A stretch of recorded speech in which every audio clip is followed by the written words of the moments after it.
Well, welcome back, and as you know, just a little technical thing there. We are busy fine-tuning and tweaking, as we are always doing.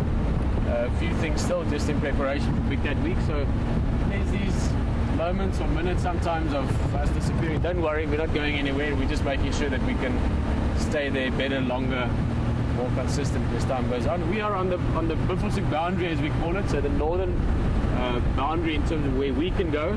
In terms of animal behavior, obviously they can go anywhere. It's all open. There you can see a nice long road ahead of us. Slowly making our way back towards Moyetela Dam or Gauri Dam, Juma Dam. We want to go look around a bit for those ellies, the elephants that came past when we were with hyena. Maybe we can find them. And I think we had a couple more hyena questions since we're driving and there's not too much going on yet. Let's see. Susan is just wondering why were those hyena alone, because she's always seen them in packs or in clans as well. Susan, it's just because that female came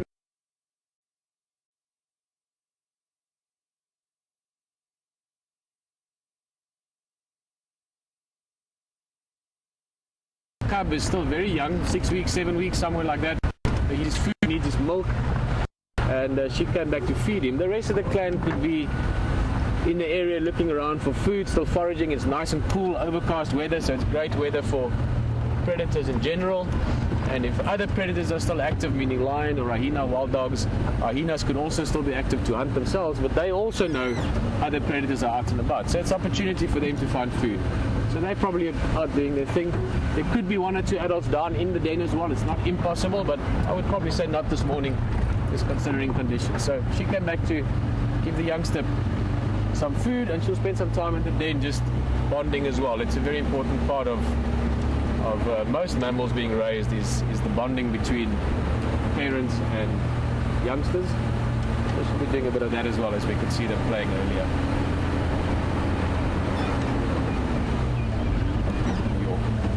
Randy, you're just asking, at what age do the youngsters start eating meat, and at what age do they leave the den? Well, they start chewing on things pretty early. I mean, the adults will bring back bones and food to the den, and they'll start chewing on it, but they suckle from the mother up until 2 years. But as I mentioned, they've got incredibly rich, high nutritional milk. Obviously that's important for the growth of the youngsters. They also get very strong bones, extremely strong teeth, extremely strong jaws. So the milk is very important. But I would say from a few months onwards, they're starting to supplement their diet. But it's not that they need it for survival. It's more just that they obviously start getting used to it, start practicing those jaw muscles. They don't get strong by just being there. And then they leave the den. Well, I mean, that youngster was already leaving the den, but staying very, very close. In other words, it's a bit like being at home for your child, and it's playing in the garden, but it's not going outside the garden yet. It's just sort of the periphery of the safe home. So that happens from behavior, clan behavior. I thought I saw something there, but I wasn't. Oh, it was something, but it was just a log. As you can still see, very grey, very overcast, heavy cloud. I think there's a bit of this kind of weather predicted for the next few days.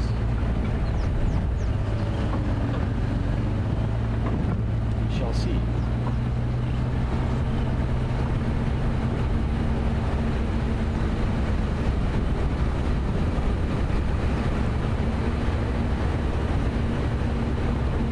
Well, another question. Hello Lisa, nice to have you on drive.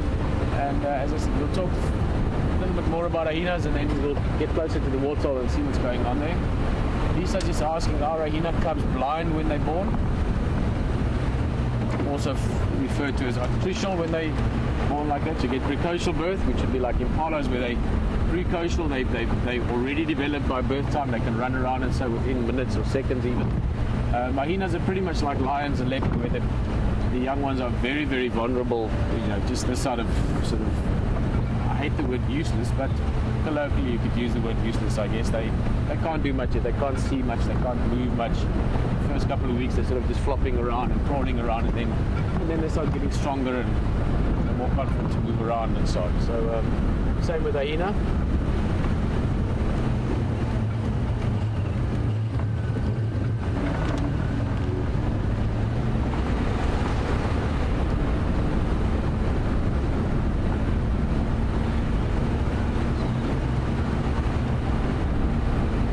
Gavin, welcome to the drive. Gavin is 8 years old. Gavin, you'd be our first official question from, are we going to go with this a bit with Hayden's catchphrase of Operation Wild Child? It's something that he's passionate about and we're going to definitely share in. And basically, Gavin, we want other kids like you to be on drive and to get into nature around us, and also get into nature around your place, whether it's just outside in the garden or when you go walking with your folks in the park. Hey, look at that. Shame, this hippo certainly can find a better waterhole somewhere, but for now this will do, I guess. It is nice and cool, it's not like it's hot and sunny. I'm guessing this is the same hippo that we see in the waterhole all the time. Gavin, so your question, how old was the older one of those two young ones, so the juvenile as we would call it? I don't exactly know. I would be guessing about a little bit over a year old, in that region. VM, if you guys sort of got consensus on what you think the age is on that? Beginning of this year? Beginning of this year, yeah. So 11 months. Let's call it give or take around a year old. And Gavin, in some ways you could compare it to you maybe. I would say that's probably the equivalent of a human at about, maybe a little bit younger than you would be, but 6-7 years old, something in that region, where it's getting big enough to start exploring its world around it, but he's not going to go far and sort of out hunting yet with a group. Very similar age, Gavin, to Jack. Hayden's boy is 9 years older. Let's see if we can roll a little bit closer. Give you some close-up views. You don't often get to see a hippo like this out of the water. For instance, the nostrils. Look at the nostrils. They're like valves. They can open and close. There they open. There they close. Looks almost like another eye. And that's of course important for when they're in the water. As they go under, the nostrils can actually close up and seal, no water getting in, and then when they go up to breathe, they pop the nose open and they go that typical hippo sound where they go as they leave the water, the nose to blow the water out that might be there. Then they breathe and they can go under again.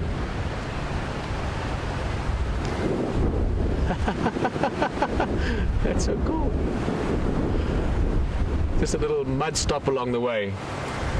And hippos, again, typically we see them in the water. Those of you that have been on many drives, you always see the sort of the top 20% of a hippo. I often imagine hippos with like really skinny, scrawny bodies and these thin little legs under the water with a big piece sticking out. But as you can see, the rest of the hippo looks like the top as well. It is quite a big, bulky animal. And yeah, great to see them like that. Then we move into the bush. Hippos can be a little bit grumpy is the wrong word, but unpredictable when they're on land like this. So we're not going to try and follow it. It's most likely just going to run away. Just look at that. Gone, pretty much. There you can just see the tail end. And my point there is just that if a hippo can disappear like that, imagine how easily a lion or a leopard could disappear. But that's why we look around, that's why we track them, that's why we stay alert to anything that might happen. And that's no better place to experience that than being on foot. And you're going to have a little look at what's going on there. Maybe ask Brent a question. Ask him what he thinks. Who was first, the bird or the egg?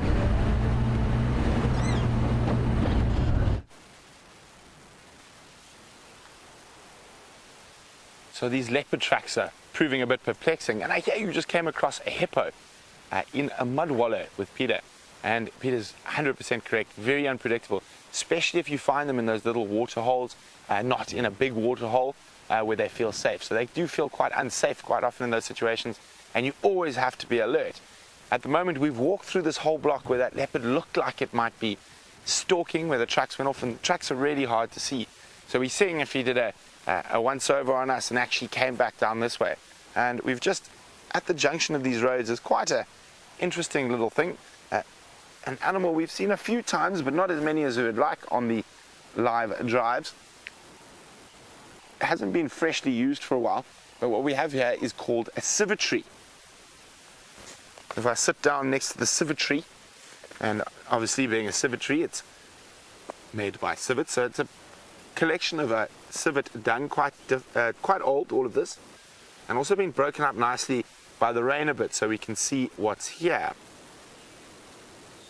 So if we have a look down here, we can see quite a few little beetle carapaces, quite a few different species, definite dung beetles in here, quite a lot of dung beetles actually, and also looks like maybe some longhorns. Difficult to say when you're just looking at pieces. And a civet is a bit of a predator, so that's why I'm using a stick to sift through and see if we can find there's some wing casings, and also one of the more interesting, this is nice and old, so I know it's quite safe to pick up, little millipede segments. So civet is one of the only mammals that occurs in southern Africa that is able to eat millipedes. Quite often from eating all the detritus and different plant species that they have, they get a poison called hydrogen cyanide, and civet have a special amylase which is created by their pancreas that goes into their stomach and actually breaks down that poison into unharmful things. So one of the few animals that is able to eat millipedes, or mammals, sorry, that is able to eat millipedes. So for one last quick look, mostly beetles and millipedes. There might be, there's a few pieces there, aha. Those are the only ones I can see from that, but I'm going to let you guys try to figure out what this is from. See, there we go. See if you guys can figure out what animal this is from, and remember, send your questions through to questions@wildearth.tv or use the hashtag SafariLIVE on Twitter. So while we're finished with that civetry, we're going to head down the road a little bit and try to see if that leopard hasn't bamboozled us and actually not gone to the north, whoopsie, as we originally expected, but headed further to the south. So normally we've got two very different types of bushwalks that we do. One is a sort of a bumble, where we'll go through the bush looking at all sorts of things like the civetry. But today our main focus is tracking big cats.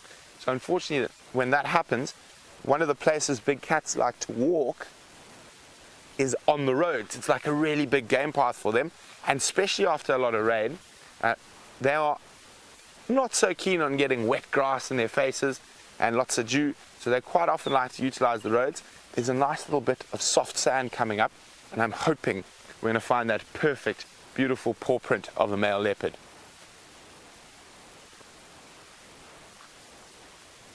And at the same time, being on foot, it enables us to listen far more carefully for any alarm calls.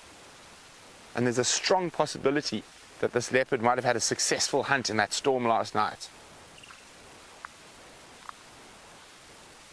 But from this, we're going to go to baby making with James under the microscope.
Hearing me now? Are you hearing? Are you hearing me now? Yeah, we have sound. Do we have sound?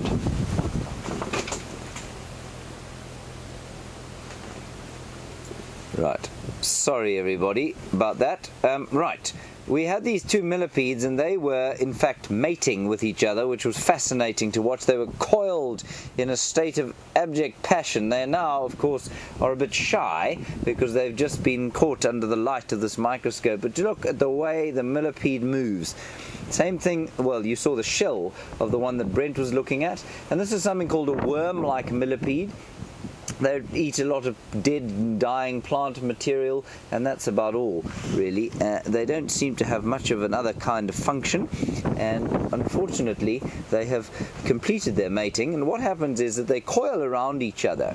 They coil around each other. Here, we'll just put them on the table for you here. You can have a look at them there. They coil around each other, and they exchange a spermatophore. That's what they call the sperm of the males, and the female will then carry them, and eventually, that's it, will eventually lay a whole lot of eggs underneath the dry leaf litter, and they'll hatch into baby millipedes. Now, unlike the insects, they don't seem to go through anything like a larval phase or an interstar phase, where or metamorphic phase, where the adults don't resemble the youngsters. In these, they're born as little millipedes, and I think they add segments as they get older. But it's just astonishing that the number of different species living here. We hardly know anything about them. We know that they eat a lot of plant material. We know that that's basically all we know. And they've got cyanide in them, and things like civets, which Brent was showing you there, can eat them. But other than that, we know very little about them.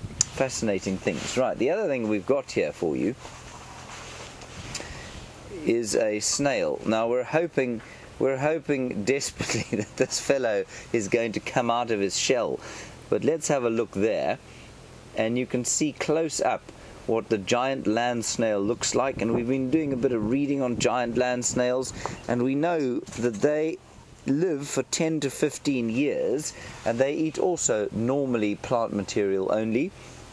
And we're just going to leave him on the desk here for the next little while and hope that he pops out, because if we can get a close-up for you of his unbelievable tentacles, 2 of them with eyes on them and 2 of them he seems to use to sense things to eat, they will be great to show you. So we're going to keep him on the desk here and hope that he sticks his little tentacles out just now.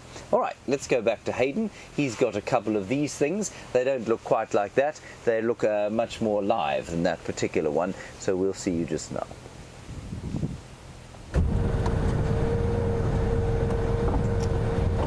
Just came around this corner here, folks, and beautiful herd of bachelor herd of buffalo.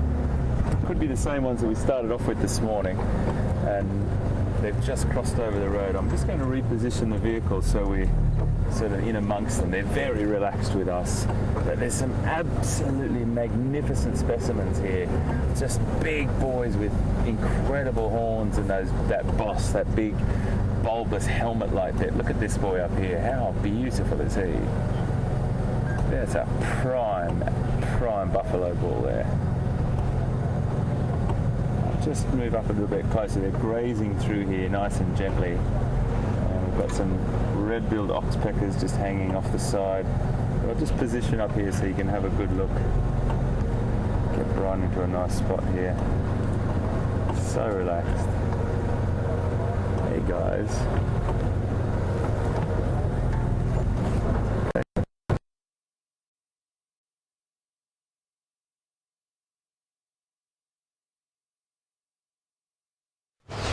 Die lig moet hy buite wees. Live.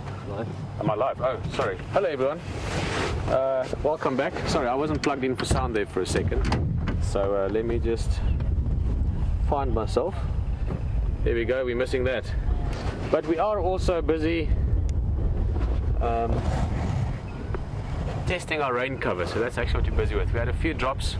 In fact, I can see 1 or 2 drops on the lens, I think. But let me have a look there for you. Don't worry, you'll see against. There we go. Awesome.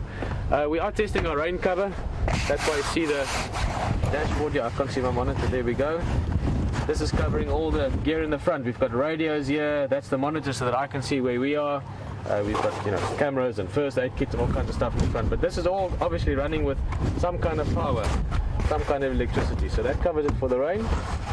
We've got a cover around here, which I must have figured out how I'm going to fit into this, but basically we're covering all the gear in the back, which is sort of spaced out in different areas, the battery banks, because without this you can't get on the safari with us, and without you on safari we can't do this, and we all like doing this, so we're going to keep doing it, and therefore we need a rain cover. So we are playing with it a bit, seeing how it works, and apologies for not knowing you were joining us again. I plugged myself out. Sorry. So let's see how this is going to work. The important thing is, I'm pretty sure it's going to work, because it rains. It's still beautiful to be out in the bush, and let me see if we can make a little. Here we go. And the good thing about us as humans is, like other animals as well, we're designed to be waterproof. Our skin is waterproof, so if it starts raining, we won't start swelling up, look like a hippo after 2 hours driving around. We are fine, but a lot of people don't enjoy being on safari in the rain because they get a bit cold, they get a bit uncomfortable. Some people don't mind and they still have a great time. I've done a lot of game drives in the rain over the years. Obviously, if it starts raining heavily, I'll put a little raincoat on as well. So we're just planning and hoping, and I'm pretty sure it's going to work, to have ourselves out in the rain.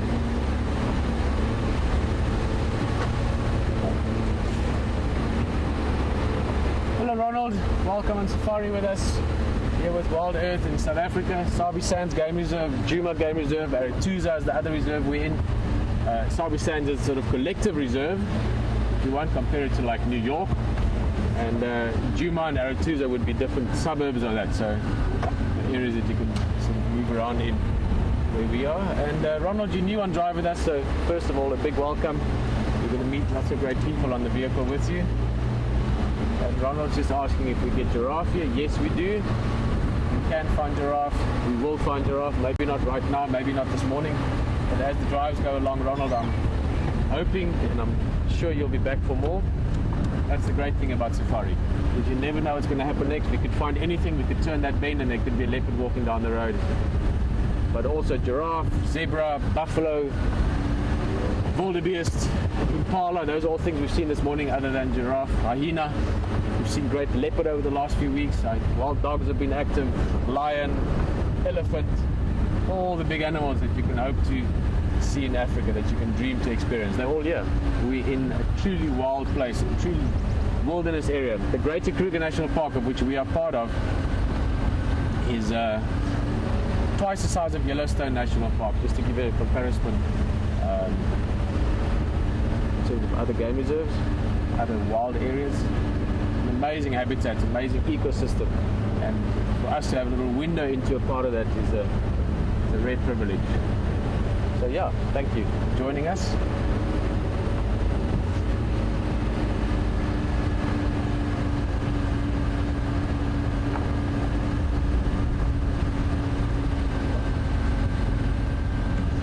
Question out of Dallas. Hello, Miss Jen. Asking, why do I think, or why are leopards drawn to Sabi Sand? It's not so much that they're drawn, but why are there so many leopard in the Sabi Sand? Various reasons, and keep in mind this can also fluctuate and change over, not daily, but over time frames. Over a 20-year period you will find sections. We were talking the other night to Stefan, there'll be time periods where there's higher leopard density, and then you might have a few changes in habitat and raining conditions, drought conditions, and that might change a few things, and that could change the prey species dynamic, and that could change the predator species dynamic. So there's been stages where the lion density is up again, and that would influence the leopard density. So lots of things influencing it, but Ms. Jen, in short, this type of habitat where we're driving through now, especially this area of Djuma, you go further south in Sabi Sands, down towards places like Mala Mala, Singita, Landalozi, they're down towards the river itself, high leopard density around the riverbeds as well, or the bigger rivers, the Sand River in this case. But it's to do with the habitat. We've got a lot of this sort of, I mean, just looking around as we're driving, it's thick, it's lush, you've got lots of trees, lots of bush, and that's great habitat for leopard. For them, it's a good place to hunt. They can hunt impala, warthog, all your sort of medium-sized prey species. That's brilliant for them. It's also very good for raising their young. Very important. Lots of hiding places in the riverbeds and so forth. So, good place to find food, good place to raise your young, and that means good leopard density. And very important third aspect to that is the fact that Sabi Sands is a private game reserve, Djuma, a cruiser. That's why we can go off-road, we can follow animals. There's never high vehicle pressure. We normally try and keep it, well, if we can, just one vehicle, but often 2 vehicles, 3 vehicles at the most. So never will there be more than 3 vehicles at a sighting, except if it's something exceptional.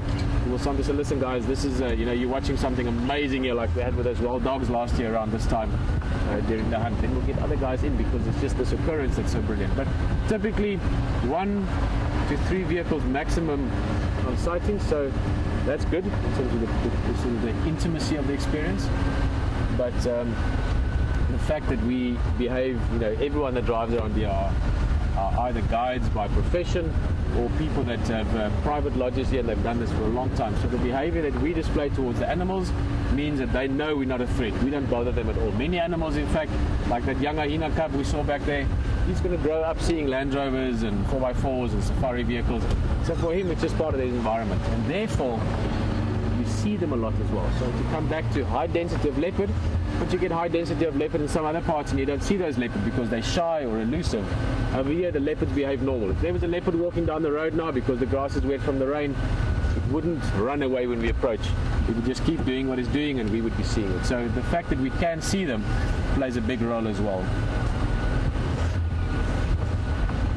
It is an amazing place, guys. I mean, there's various game reserves in Africa, but Sabi Sands is at the top end of good experiences.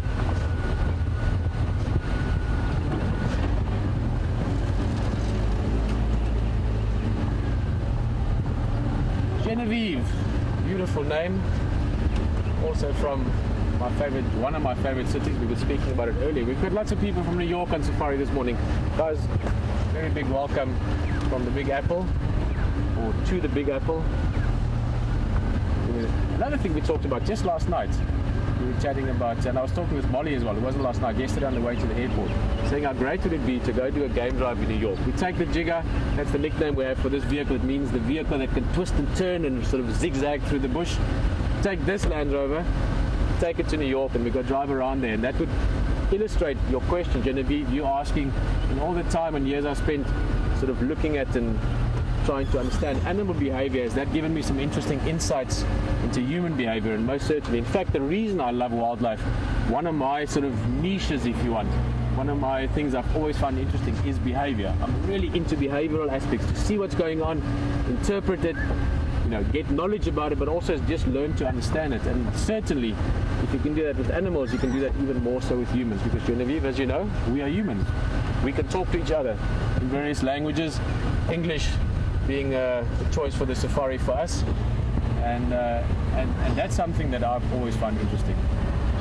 And also the live safari, what we're doing right now, the kind of communication we're experiencing, is something I'm very passionate and very excited about as well. This is an amazing way for us to communicate like this. So Genevieve, I'd almost like to ask you, if you're on safari with us during Big Cat Week, any of those drives, the prime time drives can be quite intense because it's only an hour, lots of things happening, but we're also going to do 7 2-hour drives, which will be in your morning time New York, or afternoon time. I would love you to ask that question again, because I love that answer, because it illustrates so many of the points that we do out here. So love that question. Speaking of asking questions and looking for things and all that, I'm not going to say too much more, I'm waffling now. Enjoy the walk. There's something that might excite and maybe even frighten a few of you. We'll see you back in a bit. So in our endeavors to find this leopard, we have come across something we don't see too often. It is a shell, but it is really, really, oh, excuse me, leathery. It's almost like a cross between cardboard and leather, and you can see whatever was in it has escaped and is now being born. I'm probably going to guess that this is a snake shell, a snake egg shell. It is definitely a reptile. Reptiles have this very distinct sort of leathery shell casing, and if it had been a tortoise, they have a probably a bit bigger and round, a very almost perfectly round shell, where snakes tend to be a little bit more oblong. But very, very interesting little piece. And I'm really excited to get this back to the tent, because James will probably be able to have a great look at it on the microscope. And while we've been out on walk, we've collected a few things that we're going to try and get to James before the end of the safari. We've been tracking right on our eastern boundary, so we might get there a little bit later. We still have to walk back to our tracking vehicle and then from there head back towards the tent on quarantine clearings. But before you leave, we've got some other stuff around us here, and I noticed that as I picked up the shell, and we've got a beautiful, beautiful little flower, and this is a different one. So we see two different Commelina flowers here, and the blue Commelina is the far more common of the two, and this is a Bengal Commelina. You can see it's slightly more delicately shaped, and I always think they almost sometimes look like little elephants with the ears and the tusks and the trunk. Not always, sometimes there's a few too many moving parts, but these bottom ones to me look like nice big ellie tusks, and obviously the big ears. A beautiful little one, and again something I think James would have quite a good time at looking at. Imagine that. James has this under a microscope already. So let's go have a look at the minute detail of a Commelina. One Commelina bengalensis to another Commelina bengalensis. Here we go. We have a picture here of exactly what Brent was looking at. The wandering Jew is its common name. Why it should be called that is anyone's guess. It doesn't seem to wander a great deal, nor does it appear to have any religious persuasion whatsoever. Right, let's have a look at it. That is the wandering Jew under the microscope there, and beautiful. You can see the pollen, glorious yellow color of the pollen anthers carrying the male spermatophore. So, just to keep you in the loop, if you've forgotten your biology from school, that yellow spermatophore, the pollen, is the male part of what travels in the wind or on an insect vector, probably on an insect vector in this particular case, to another flower where it will be landed on the stigma, which is the female part of the flower, and that will then disappear down, and a new flower will be, or the fruit will be formed, and then a seed, and then of course a new plant in the new season. So that is the wandering Jew. If we come back to my little desk here, which is a source of great fascination, because there is an enormous amount being collected by a huge team of collectors, professional collectors, in the way of, I'm just looking at them now, they're all grinning at me like Cheshire cats. They've been wandering around quarantine clearings finding bits and pieces.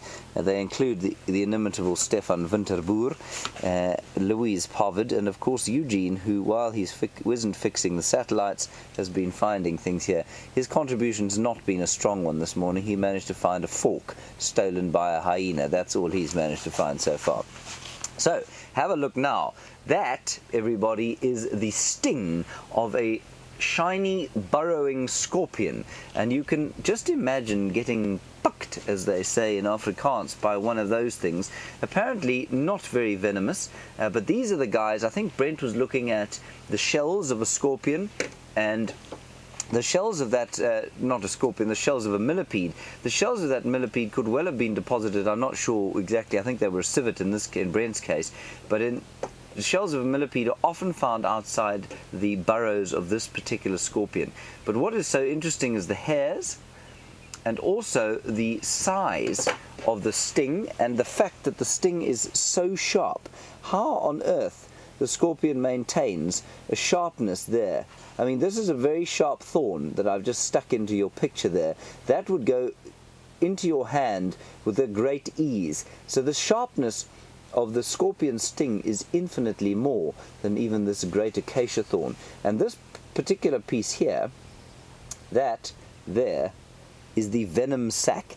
That's where the venom is. It's not a very venomous scorpion. It's got pretty large pincers, but that will still give you a nasty little nip. And look at the hair on it. I mean, that hair is just astonishing. What it's there for, I can't imagine, but look at the hair. Right, so that is the scorpion. And we also had a moth or butterfly somewhere around here, but I'm just going to retrieve it. Here we go. Carry on.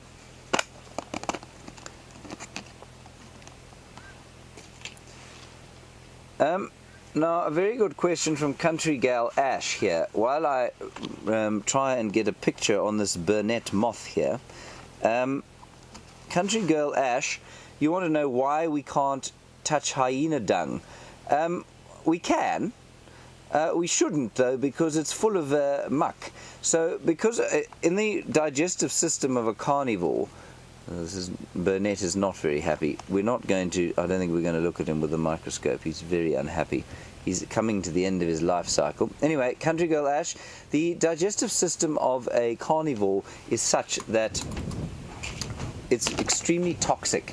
We've got the toxins in a carnivore's dung are far more than they would be in a herbivore's dung, and that's because the amount of nutrition or nutrients when you eat meat are that much more, and there are a lot more toxins in it, and therefore the dung is a lot more toxic. It's actually okay to touch it if you don't, but you then got to be very careful about washing your hands. So that's very important. Now,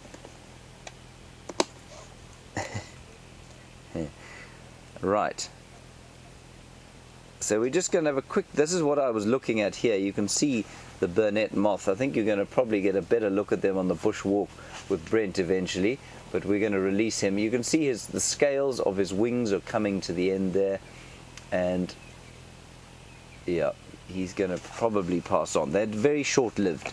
Right, we've got a skull just like this one that we're going to go across to Pieter and have a look at. And Debbie, you want to look at a piece of the skull under the microscope. I'll try and set that up while you're with Pieter, and then we'll come back and have a look what it looks like under the microscope. See you just now.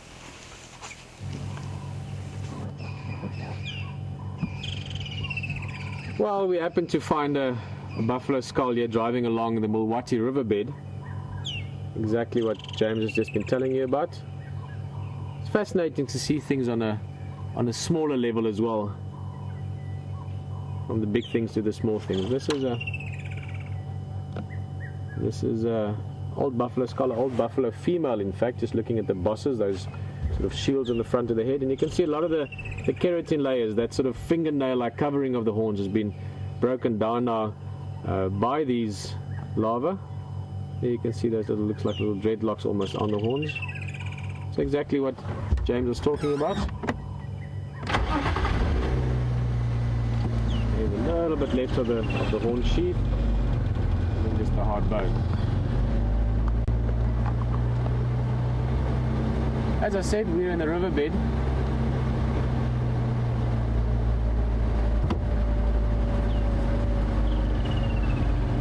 So I was listening to the game drive there. Some lions up in the north.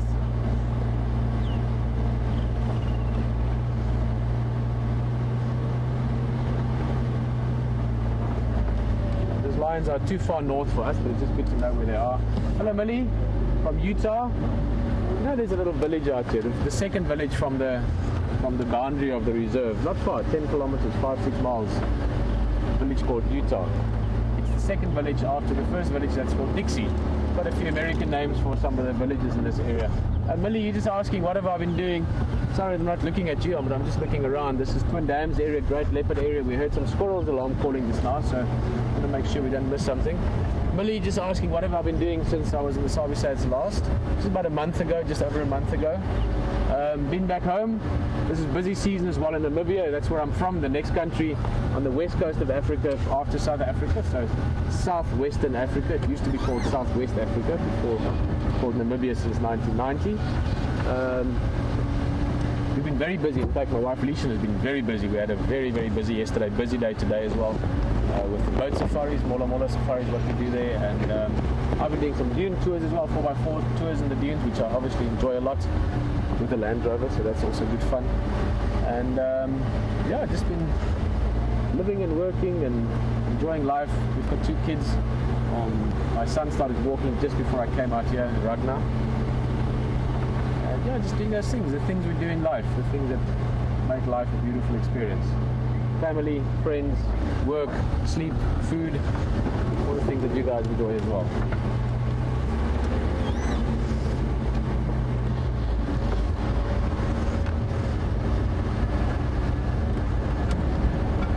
not raining, even though we did get our rain cover out. It's partly just a test, but why I'm thinking of that is I just felt the drop it through again. So there's a little bit of sort of random drops falling down. I think we will get some rain again today. In fact, probably until about the middle of the week, Wednesday, maybe even as late as Thursday, we should have a bit of rain. I'm sure we're going to have 1 or 2 big storms as well. And if it goes the way it's looking now, we will have lots of rain in the next few days, but then we'll have dry weather for Big Cat Week. Should be brilliant. Also means we're going to have beautiful nature around us. Obviously cats are what we're going to be looking for, but when it rains a lot, you've got water everywhere, and with that all the insects and the bird life and the young animals that are being born, just lots of excitement. So a beautiful time to be in the bush, summertime in Africa. Speaking of being around and looking around in the bush, Hayden's doing the same as what we are at the moment, sort of looking for something. So enjoy the ride with him. Please say hello to him from me as well, and we'll see you back here in a bit. We've got a little bit of, about 40 minutes left, so anything could still happen.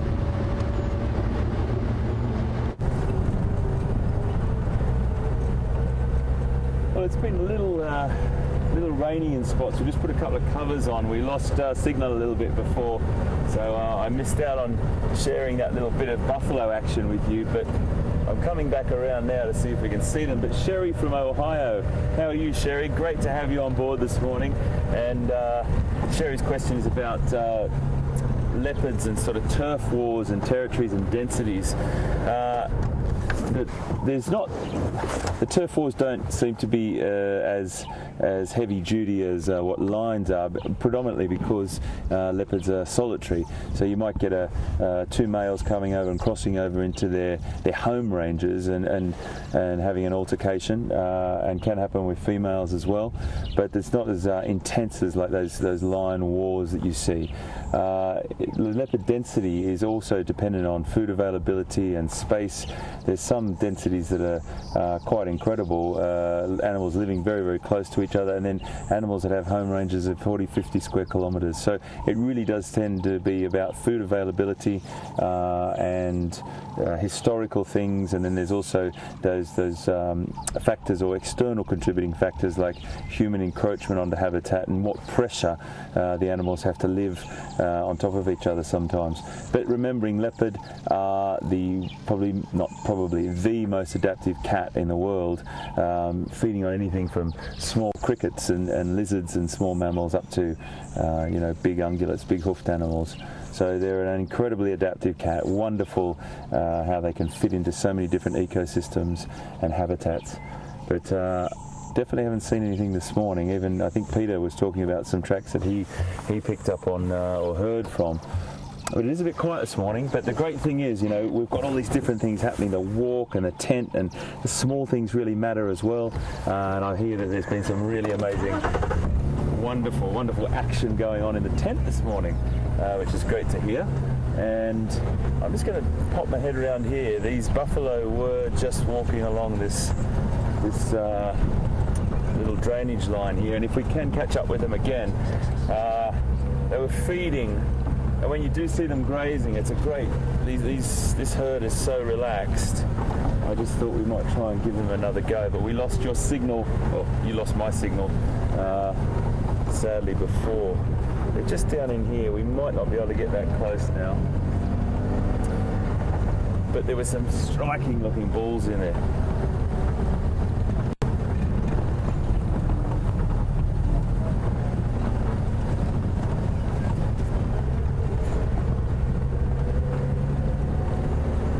Wow.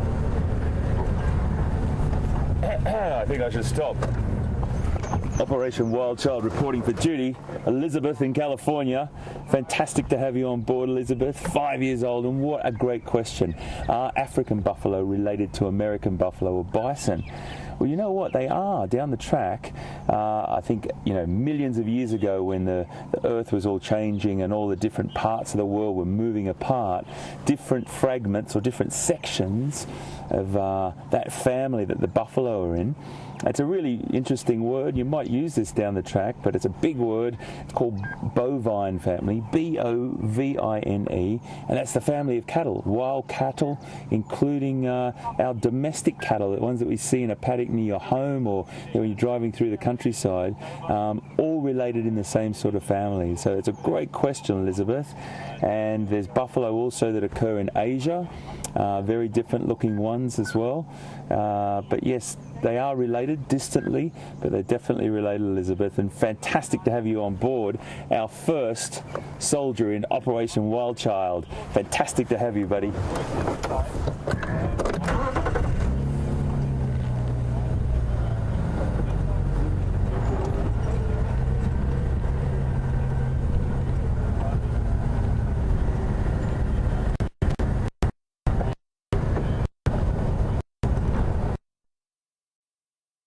Santa Barbara.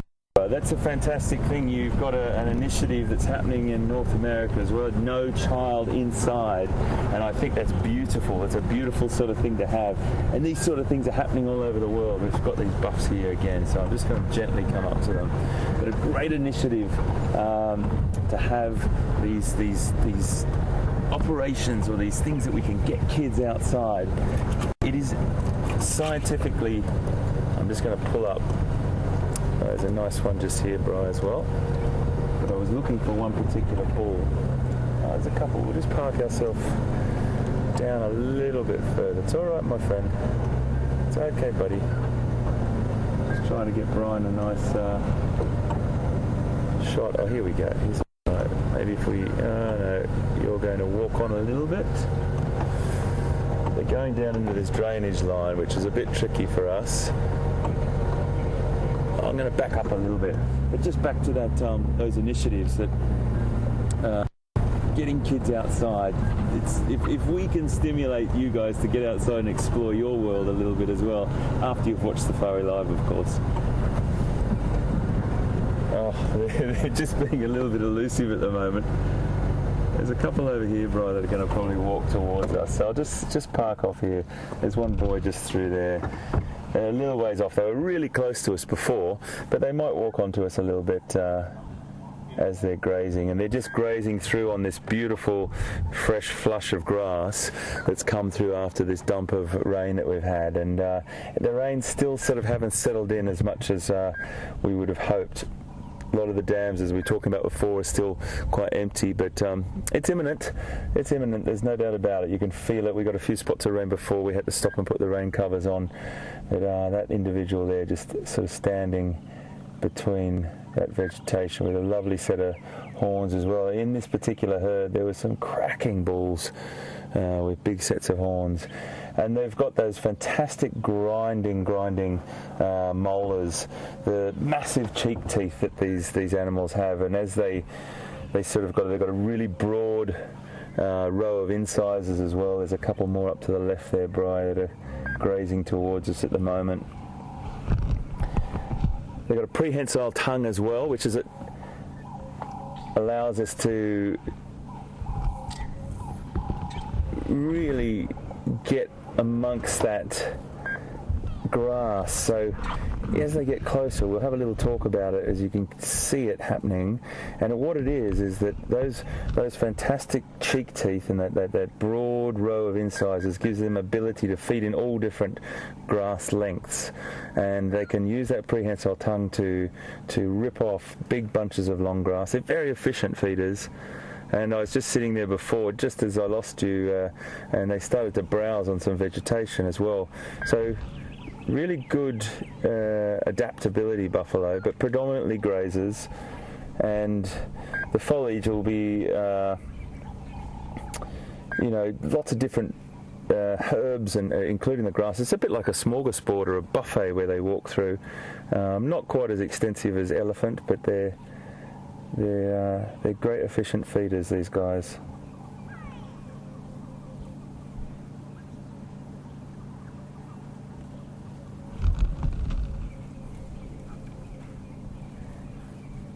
Enjoying that grass.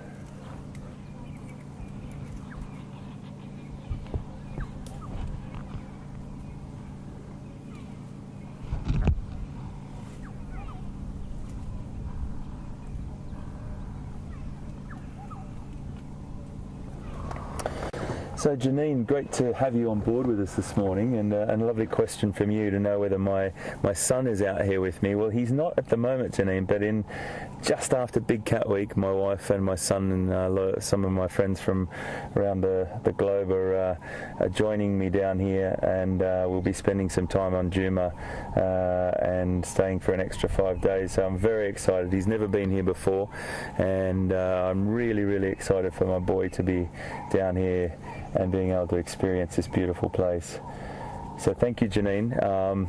You never know, if the guys are driving around on drive, they might bump into us in the vehicle, and we'll say hi, I promise. Very excited. This bull, so thank you for your question, Janine. Great to have you with us. This bull here has had a bit of a knock, and then you see this quite often, where they lose a horn, break a horn off in a fight, or a bit of a scrap. You can imagine you've got some really great behaviour that you see when two bulls are coming into contact with each other, and that they sort of stand head to tail and do this wonderful, wonderful walk around each other. And it's a lot of posturing and carry on before they actually do engage. But when they do engage, you certainly know about it. It's a broadside sort of approach that they have with each other, and when they connect, you really hear it. It sounds incredible. But at the moment, these boys are very relaxed and just feeding and doing a little bit of browsing through here. As they get closer, you'll just start to see those lovely, lovely... That tongue sticks out a little bit. You can see it wraps around. Might see if he does it a bit closer to us. Hello, my boy. He's just going to walk straight across in front of us here. He's definitely been in the wars, that boy. Beautiful. Coming quite close to us. He's about probably 15 feet away from us just here. Just walking past. Giving the obligatory sort of look at us here and there. But you know what I'm going to do now, because that's a great little place to change over and link to the guys in the tent. And I think James has got actually something carrying on from Buffalo for you. We'll see you just now. Hello everybody. Deb, we have decided to show you the buffalo skull as we promised, but while we were doing that, the most amazing thing occurred.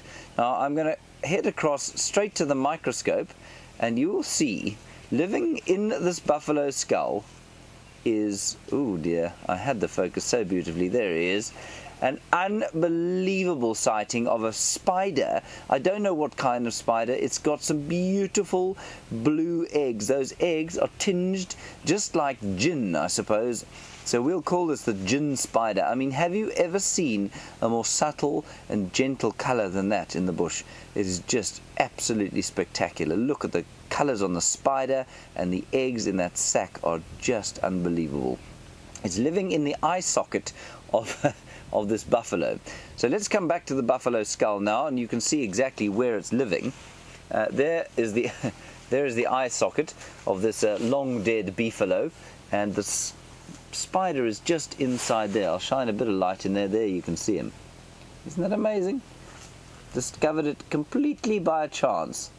Unbelievable. Now, I actually think, Tebs, I think that camera did a better job of looking at the top of this than the microscope did. But we'll have a quick look with the microscope. I'll try and focus.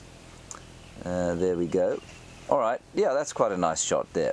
Okay, so there's the microscope, Deb, picture of the top of the buffalo skull, and you can see the splinters and fragments of bone that have come together, and well, they did come together, and now they're starting to split apart, of course, because slowly this skull will rot away into the dirt.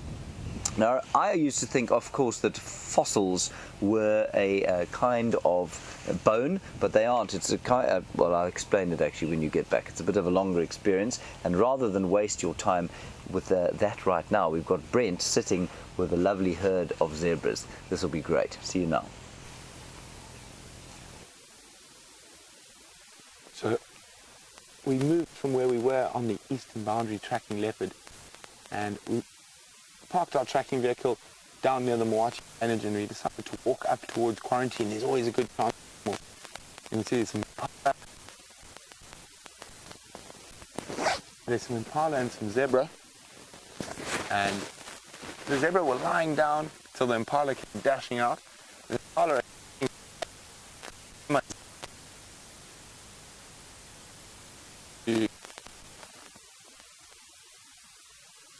go check. But we can see there's two zebras lying down in this cold, windy weather. But we've collected the whole at the tent. So we're going to move on a little bit. I'm just going to wait for a few seconds.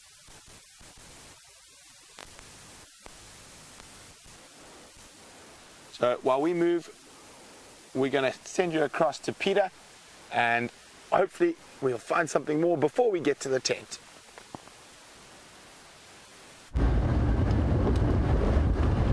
Welcome back.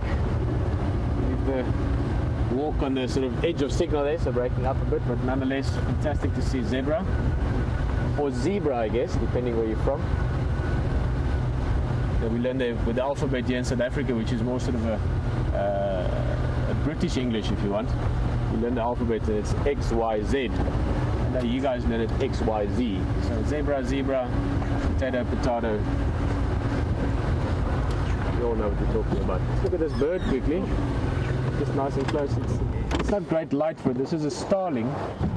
You get the glossy starling and you get the birchall starling. Both of them can fly, and both of them normally fly away when you try and show it. As we just saw him.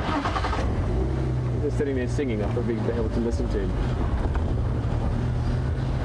We are just really enjoying it. I mean, I was just in that very happy space that one goes into on safari, on game drive specifically, where you don't actually worry anymore what you see or what you find next, because it's all beautiful. Just driving around, hearing the Franklin call, it's nice cool air this morning, seeing how wet the soil is, knowing how grateful this environment is for rain and how beautiful it's going to be over the next week or two. Let's just watch that Franklin. They don't fly away as easy as the starlings. I did notice a little bit of sort of mating behavior. The male for a few seconds there had his feathers all puffed out and his wings came out.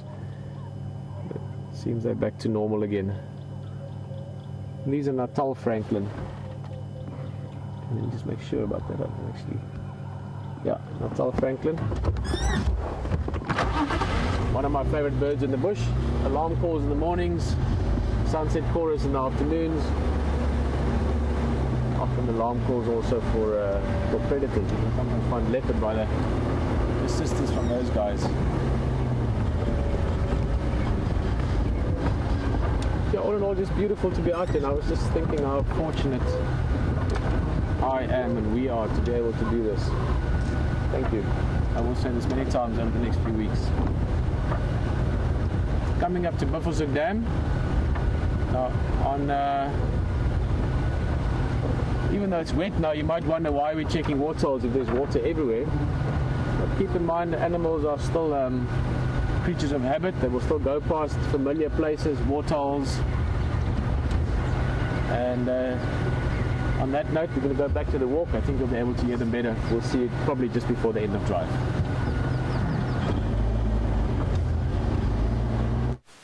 So those zebras moved off. We're on the edge of quarantine, but I think they've gone just behind this nice big termite mound. And there's HT. He's also around here, so we can say hello to HT. And Brian, I think, under all that cover. It's very difficult to tell the cameraman when it's cold and wet. But we're going to try see if we can sneak up to the zebra quickly. We're just going to pop up. There's a nice big termite mound ahead of us. And then, oh, there they are. So they're directly behind the termite mound. I don't know if, Jandre, you want to show quickly. You just see a head popping out over the termite mound. And now we're going to try. There we go. Oh, we've been spotted. The game is up. And the impala running around in the background. Looks like they're just playing. Because if we don't show any predatory behavior, so if we don't skulk around, there is a possibility we're going to be able to walk closer to these zebra. The most important thing is not to walk straight at them. We're going to walk an oblique angle from them. So to show them we're not trying to hunt them. And they might not run, so they might stand there and watch us. So we're going to make our way to the marula tree, and probably about 40 meters between us and the zebras. and I think they're more interested in what the impala were running from.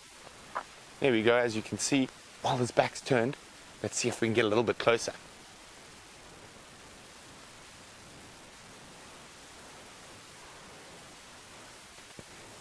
Got caught. You hear that little snort? And you can see they're quite relaxed.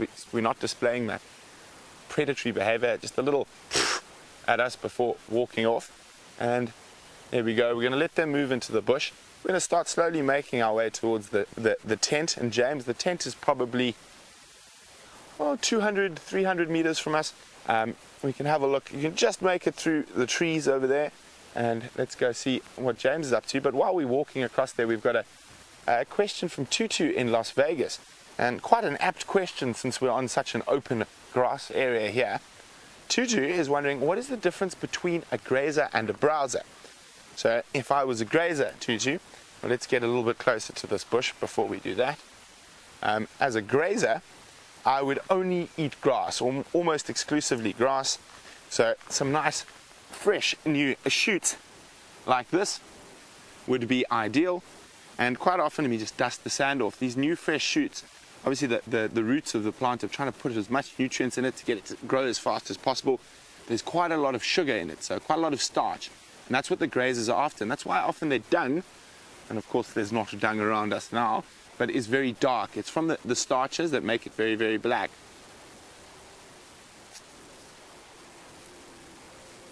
And you can actually taste the sugars. It's quite sweet, these fresh grasses. Certain grasses taste better than others, and the animals know that as well. And even when a lot of us are out in the bush, we'll actually pick a stalk of grass and chew on it, and you get a wonderful sweet flavor. And those are the grasses that a lot of the grazers prefer. However, if I was a browser, I'd come here. This is not a great browsing tree. So even then, as a browser, I wouldn't go for these big mature leaves. I'd probably go for these smaller, fresher leaves.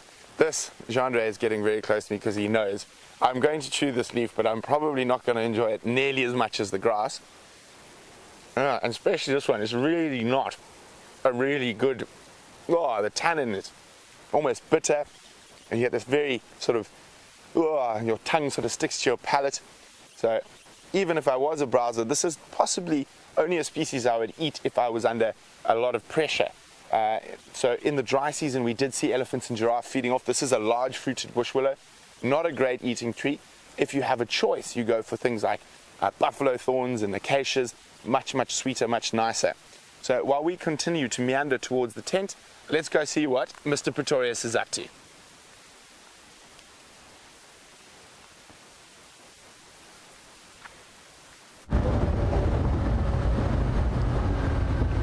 Hey guys, welcome back. I just want to have a quick look at...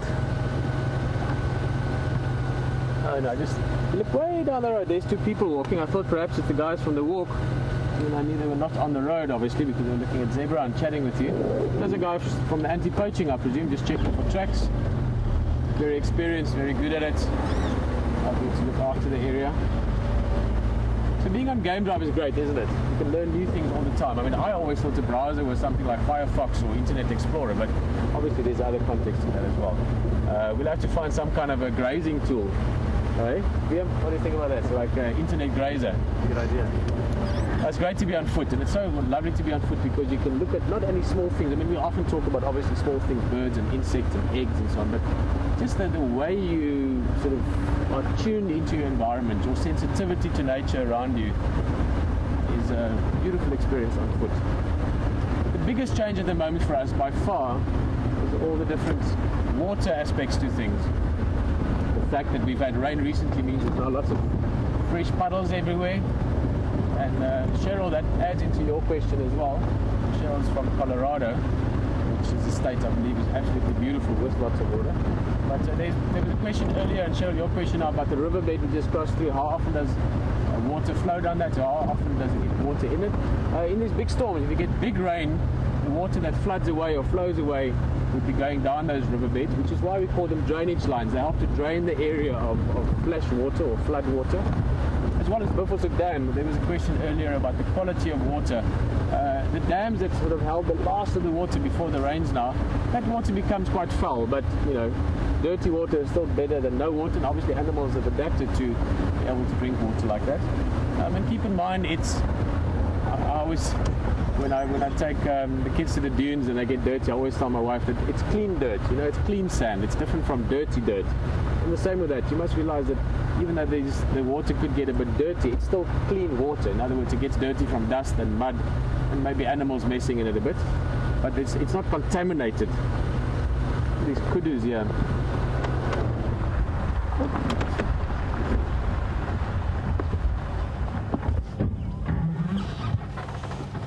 Hello Jane. That's a good thought. In fact, I think lots of good thoughts are going to pop up with this microscope view we've got, or microscopic view we've got of things. Just to be able to see things on a little bit more of an intricate level is very interesting, because often how things tie in on a small level is interesting, how it fits together on a big level, if you know what I mean. But Jane, you were just wondering if we'd be able to get a sample of that water and have a look at it under a microscope. I think that would be interesting to see what's in it. But yeah, it's very interesting how it all ties together. I'm talking about my family a lot this morning, because having you guys in the vehicle, many of you are friends of mine, many of you I even think of as family to an extent, certainly as the WildEarth family. But I'm missing my family a lot this morning, maybe because it's Sunday. My wife Leisha and my two kids.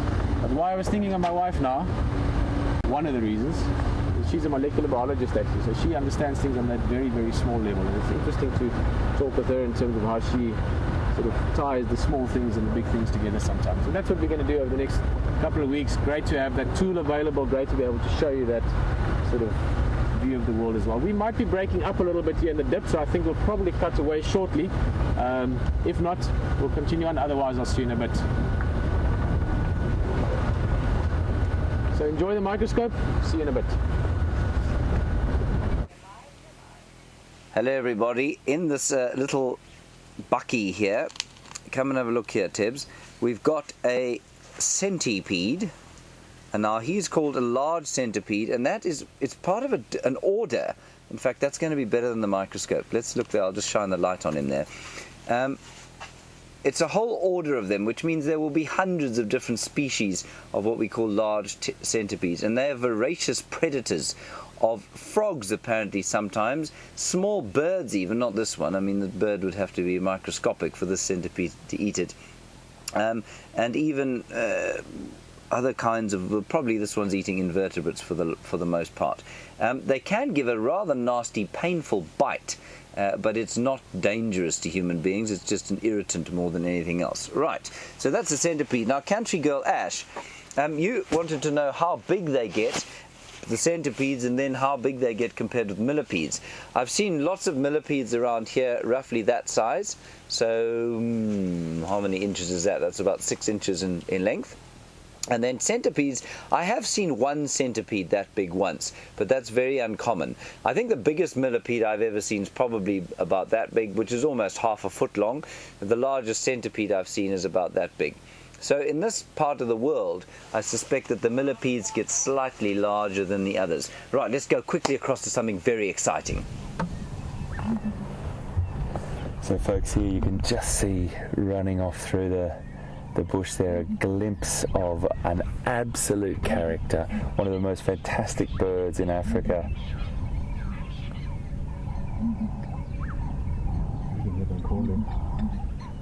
Can you hear that? I'm not sure if you can pick it up, but it's the call, it's the contact calls between the ground hornbills. There's two of them there, a pair, and they're just feeding through. Oh, I'm just going to be quiet for a second, listen to that.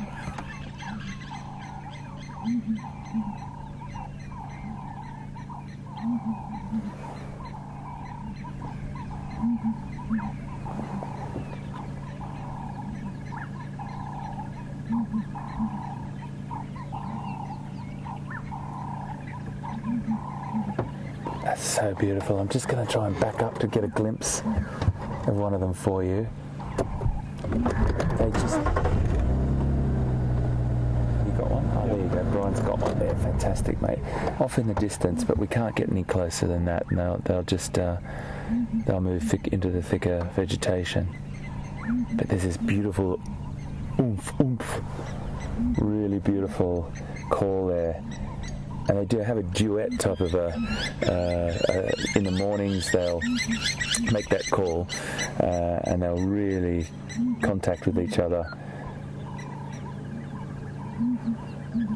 Oh, fantastic. They're a big bird too. They get up to about 6 kilograms, which is about 13 or 14 pounds.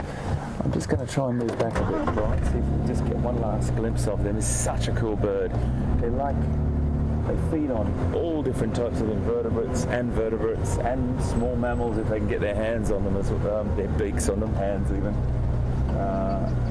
Just trying to find them, but what a great little sighting. And these birds, they're one of Brian's favourites. He spotted them. And I heard him get very excited then about ground hornbills. He hasn't seen them for ages, he said. Still vocalising.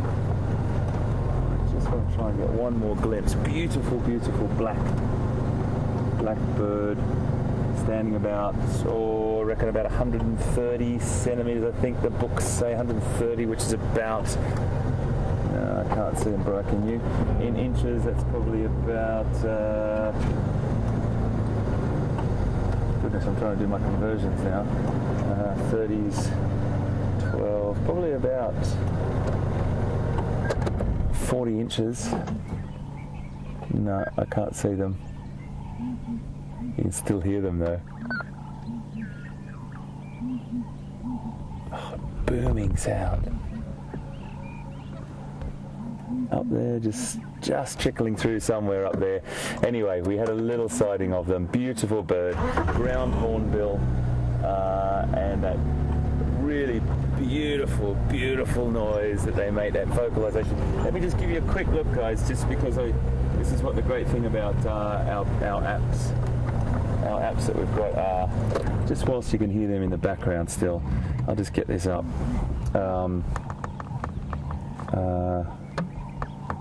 Here we go. Here's a picture, and this little app is a fantastic thing to have when you're out looking for birds, and you do find when you've got these beautiful white primary feathers as you see them when they fly. They don't fly for very long distances, but they use that. They can fly to escape a situation or to move a bit further. Really great male wattle or bright red coloration there. This is a picture of a juvenile just here, and then that's a picture you can see in the fully fledged beautiful coloration on that wattle and around the eye there. Lovely long big bill there for foraging and picking up anything from, as I said, small mammals to invertebrates to all different types of reptiles as well. I used to live in Zimbabwe, and a friend of mine hand-reared one of these, and he used to live in the house, and in the mornings we would get up from the night, come out into the living room in the middle of summer, and when there's a lot more invertebrate activity at that time of the year, and they'd all come inside being attracted to the light, and in the morning a lot of those invertebrates, whether they be moths or beetles or whatever that had gotten into the house through the evening, it would be all up along the windowsill on the floor, and this bird, his name was Quis, and he used to come in the morning and just have this feast along all the windowsills and eat all these dead invertebrates. But he eventually then went off to the wild. Well, that was a nice little thing to finish on, and it wasn't a lot of mammals around this morning, but I think right across the board there's been some really interesting stuff, and I'm looking forward to seeing you guys later on this afternoon. So I'm going to say goodbye for this morning. Great to be back. Lots more to do. Operation Wild Child, we started that, and some lovely birds, and I just look forward to seeing you guys again this afternoon. So thanks very much for having me back, and we'll talk to you later. Bye now.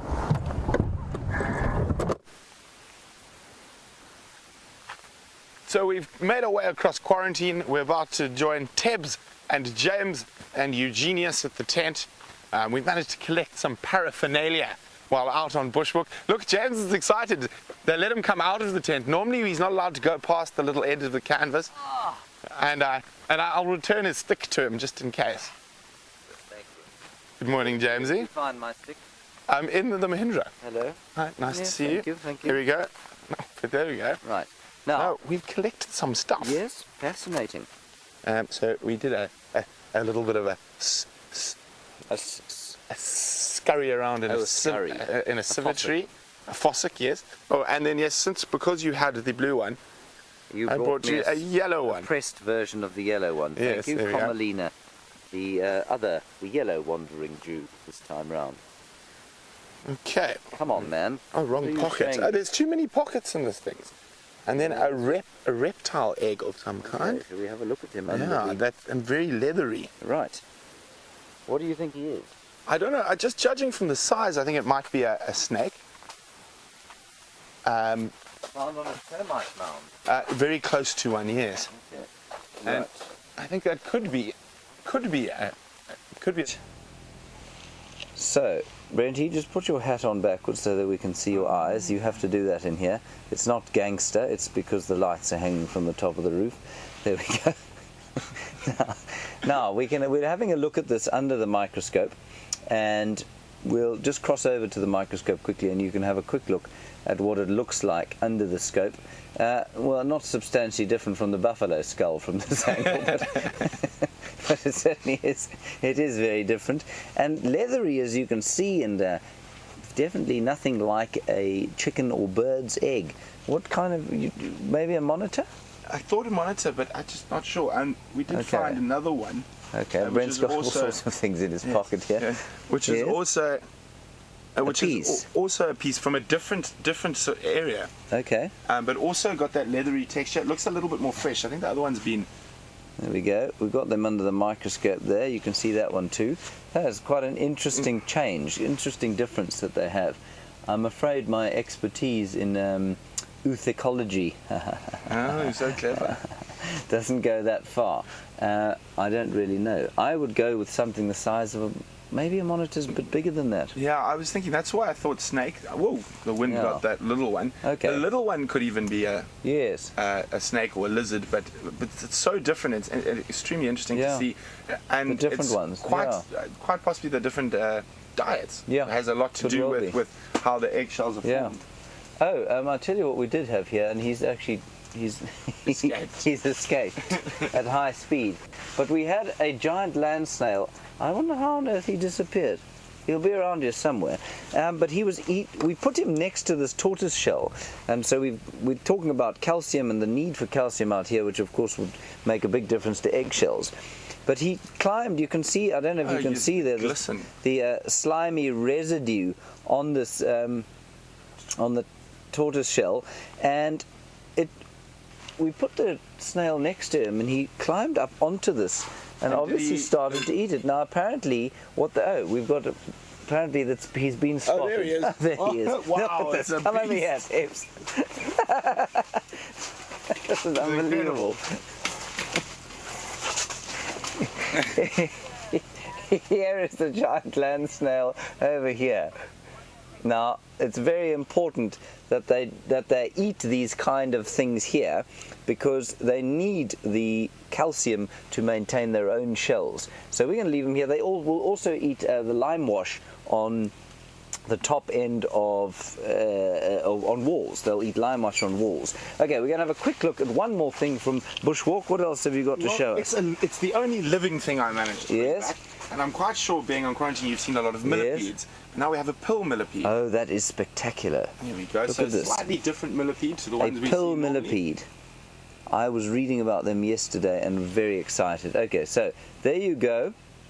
That is the pill millipede. That's fantastic. And they roll up into that ball, of course, to try and protect themselves from danger and destruction at the various predators that are around here. Okay, so we're going to head across to Pieter now in the hyena den. A big thank you to Brent My on his pleasure. walk. I will Thank see you, you well later. done. Good job, well Cheers, done. cheers. Thank you, Bye, Jean-Dre. everyone. Big thanks to Tebs, the ladies in the final control with Alex Voz, the large Russian, and of course to Andrew on the drone, who is standing behind us. He's of course crashed his car yesterday, so he's now just carrying cables. We'll head across to Pieter, and we'll see you a little bit later.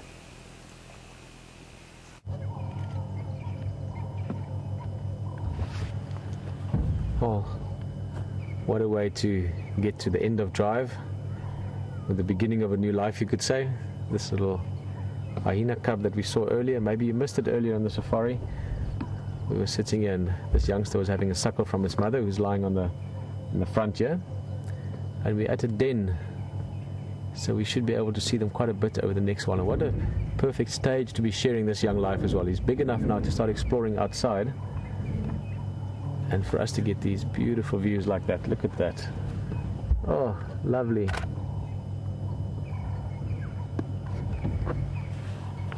But great wildlife this morning. I mean, those ground hornbills that Hayden saw earlier, very special birds to see. And lots of interesting things from the bush tent, from the walk. All in all, another perfect day to be on safari in Africa. Attacking the branch.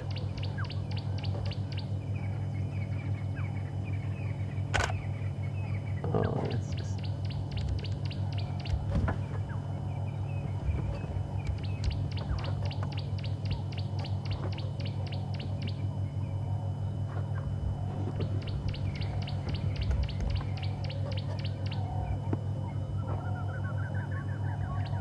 Oh guys, always great to get such good feedback. Sleepy has been new on Game Drive with us and saying that he or she, I'm not sure what the name refers to, never realized how awesome hyenas are, how interesting and sensitive they are. And this has all happened since being on safari with us. Always such a beautiful thing, such a nice thing to hear. People enjoying this experience with us, and that it makes a difference, that it gives them new insight into nature and into some of the beautiful and amazing creatures we get to know in this process.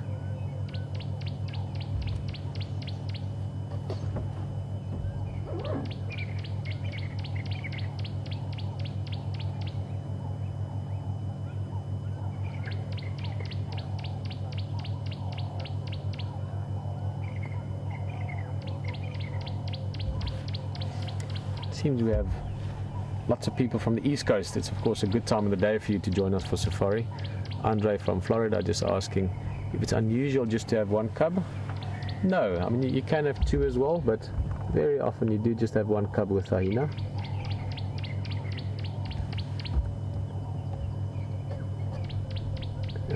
What's he doing? I thought he might be going back into the den. I keep saying he, it's more a generic he. It's actually more likely to be a female cub. But Andre, and for those of you that missed the earlier part of the drive, or maybe this is your first safari, welcome. But with hyena it's very difficult to tell. Male and female look physically about the same. You have to tell it from behavior really. The females will always be dominant. Even a female cub like this would be dominant over a male adult. But we don't care about dominance right now. For now, we're caring about exploring our world, biting a branch and playing with the grass and just checking out everything that's out there to be checked out for this young animal.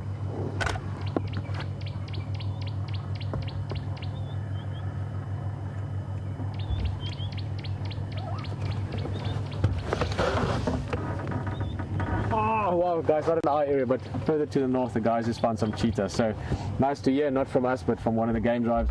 Guys, it's been an awesome morning. Sorry, we're going over time a little bit. For myself, Pieter, it's been great to have you out here. It's great to have HT out here. It's also fantastic to be with the team, all the guys that are out here on a permanent base. James in the tent, Brent on the walk this morning, Scott you will see quite soon as well. The lovely ladies in the control room, thank you very much. See you this afternoon for the Sunset Safari.